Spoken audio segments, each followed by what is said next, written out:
Hellcat.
Vamos ter que achar uma solução aí.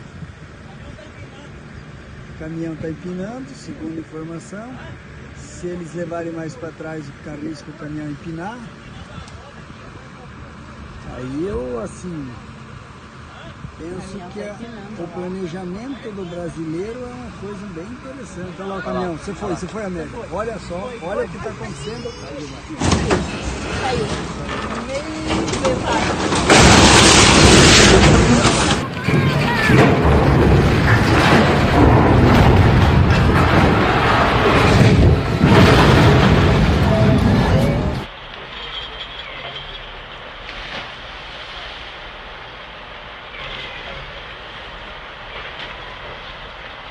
Fazer mais que...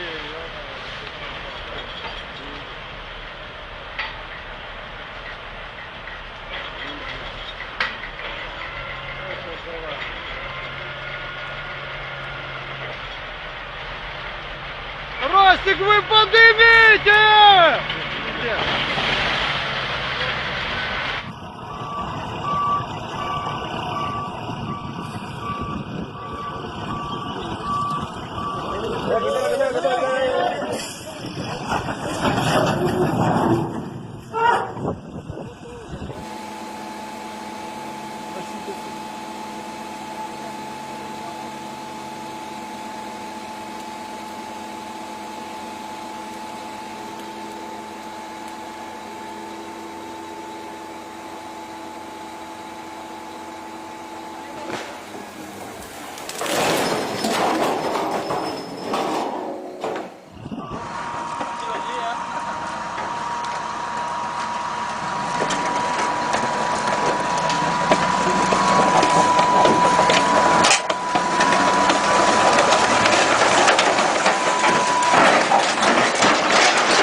Oh my God, look at that. Güzel benim bezime.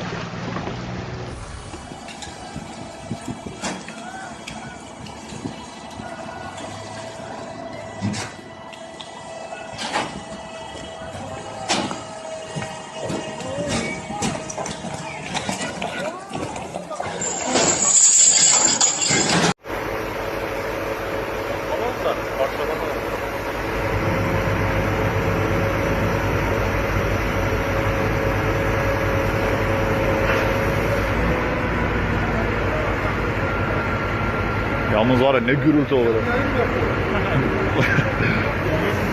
Oğlum milli sporumuz lan bu bizim. Canlı yayın yap, canlı yayın.